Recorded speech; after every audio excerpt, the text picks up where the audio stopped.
আর এখন পাত্রী পাইতে কোনো সমস্যা হবে না, বলবেন যে ওই ছেলের পেনশন আছে, সরকারি চাকরিজীবী লাগবে না, ওই ছেলের নামে একটা পেনশন খুলে দিবেন, দেখবেন যে ইনশাল্লাহ যারা অবিবাহিত ভাইয়েরা আছে, যুবক ভাইয়েরা আছে, তাদের ইনশাল্লাহ পাত্রী পেয়ে যাবেন। স্কিম আছে, আপনি কোন পেশার মানুষ সেই পেশা সিলেক্ট করবেন।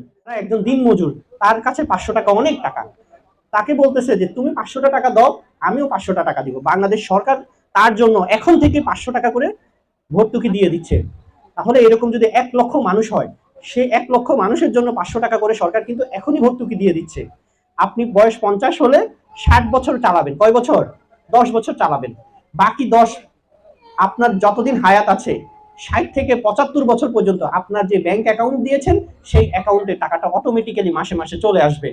আপনাকে কোনো ব্যাংকে গিয়ে, আমরা যারা সরকারি চাকরি করি আমরাও কিন্তু পেনশনের জন্য পেনশনের বই নিয়ে আমাদের স্কুলের প্রধান শিক্ষকরা কিন্তু দাঁড়ায় থাকে অ্যাকাউন্টস অফিসে গিয়ে।